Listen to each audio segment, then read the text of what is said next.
Hey everybody, what's up? Aaron here, Question Period Canada. Today, Pierre was in St. John's, Newfoundland, delivering what felt like a campaign trail speech. It feels like an election is looming, so maybe let's take a peek at the speech. It's pretty interesting. Thank you very much, everyone, for being here. Justin Trudeau is in total panic mode. After 8 years of telling Canadians they had to pay higher carbon taxes on gas, heat, and groceries, he admitted that his carbon tax is not worth the cost of heat. Now, what caused this sudden press conference that he cobbled together on Parliament Hill with little notice?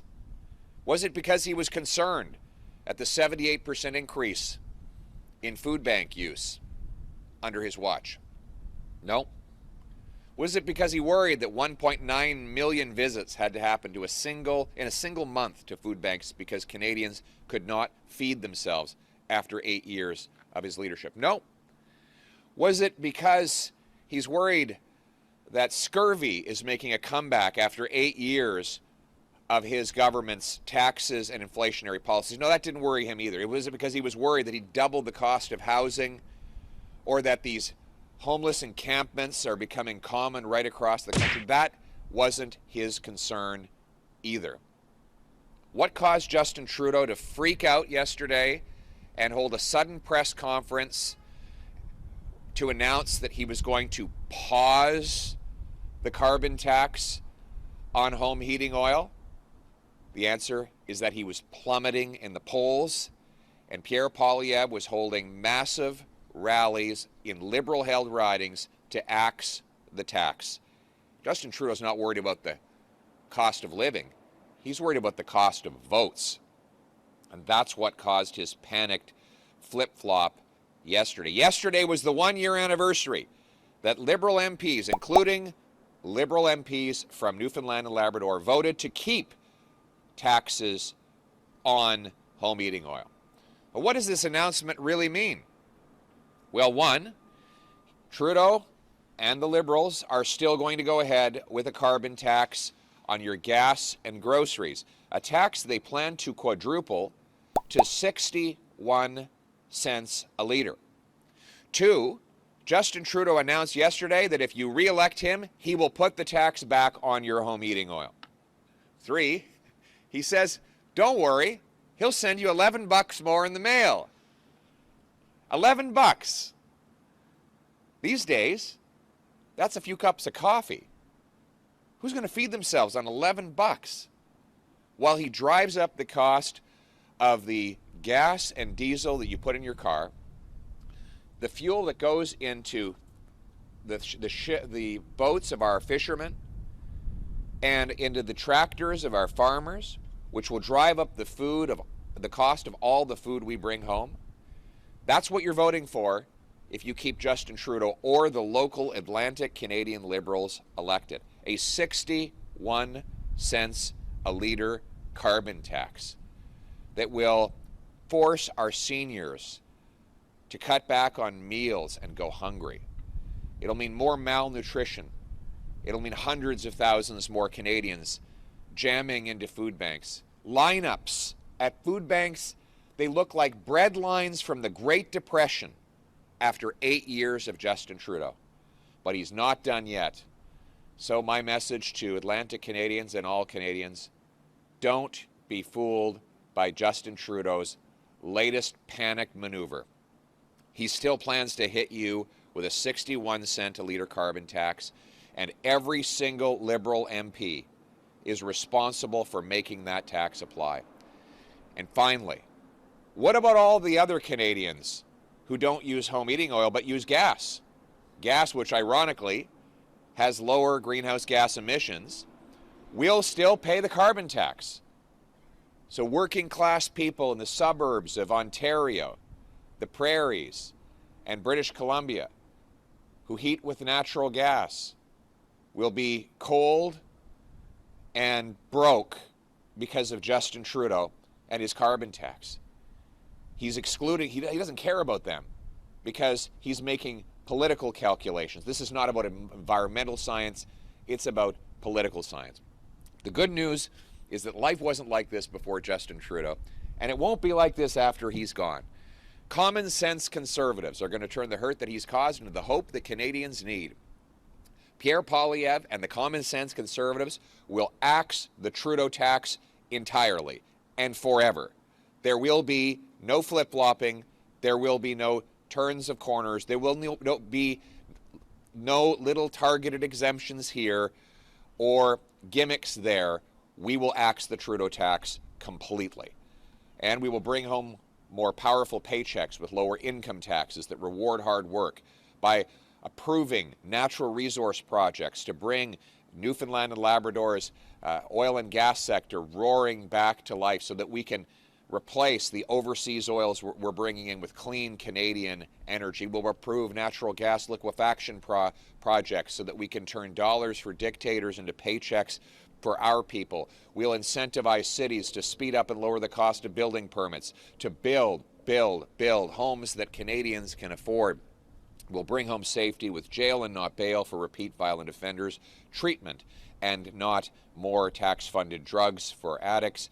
We will bring home safety by sealing our borders against illegal guns smuggled from the United States, and we will respect law-abiding and licensed sport shooters and hunters and end Justin Trudeau's harassment of them.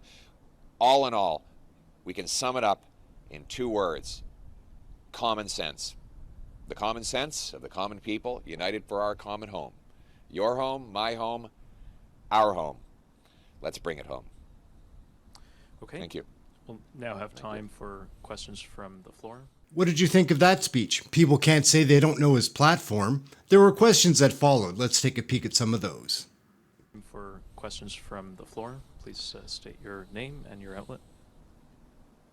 Peter Cowan with CBC.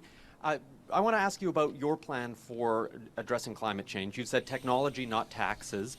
Does this mean larger subsidies than already exist for clean energy and technology? And would you leave in place any regulations currently there meant to curtail greenhouse gas emissions?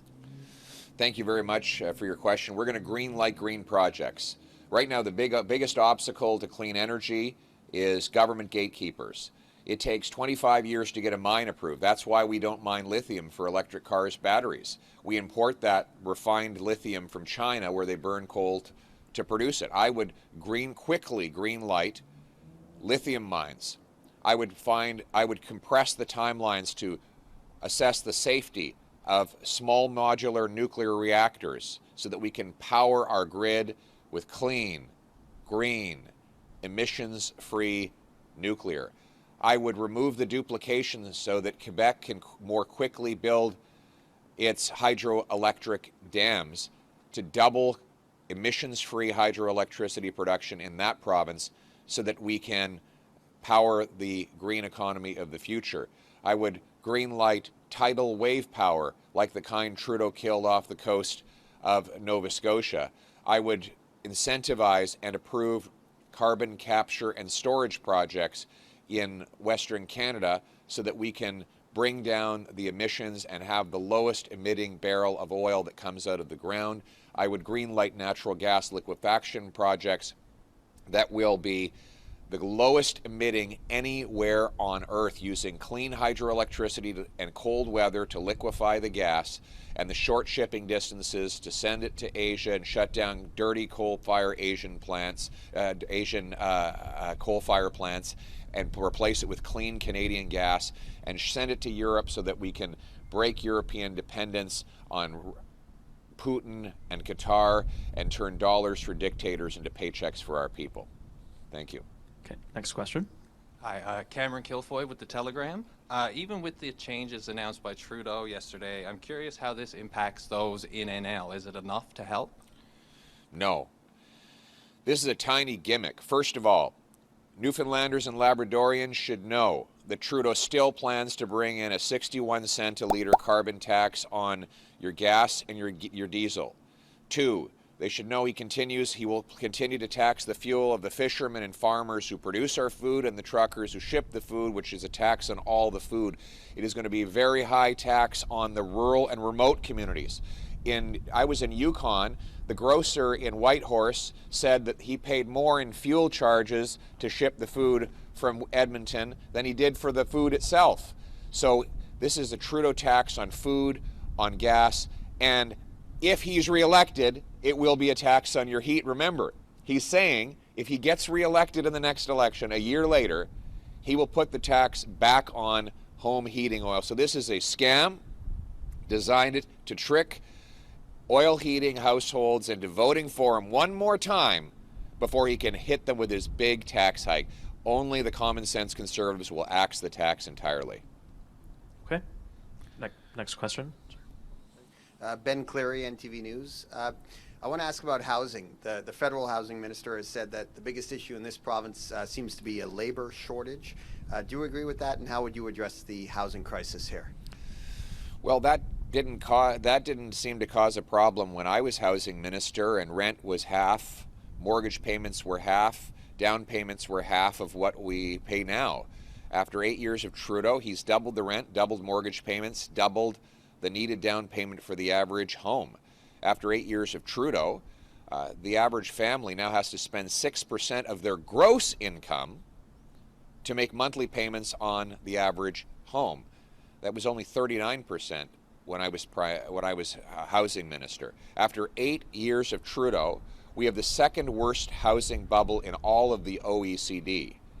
We have the fewest homes per capita of any country in the G7, even though we have the most land to build on after 8 years of Trudeau. So my common sense plan is to speed up the permitting. The problem is we have the second slowest permits. It takes 7 to 10 years to get communities zoned and permitted to build on. That adds literally hundreds of thousands of dollars to the cost of every newly built home. Many developers will tell you they spend more time on paperwork than they do on construction. My common sense plan, first and foremost, will incentivize cities to speed up and lower the cost of building permits. I'll require every city permit 15% more homes per year, or they'll lose federal grants. If they beat the target by 10%, they'll get 10% more money. They miss it by 10%, they'll get 10% less. In other words, I want to pay the city bureaucracy the way real estate agents get paid. They get paid on volume of sales. I want to pay the cities based on the volume of housing completions. I'm going to sell off 6,000 federal buildings and thousands of acres of federal land to build, build, build. I'll require CMHC, which is the bureaucracy that approves financing for apartment buildings, to hit the 60-day target for approving financing. Right now it takes 2 years for developers to get approval from CMHC. I will cut the executive pay of CMHC by 50% if they don't get the average approval time down to 60 days. And if they still haven't done that by a year, I'll fire them all.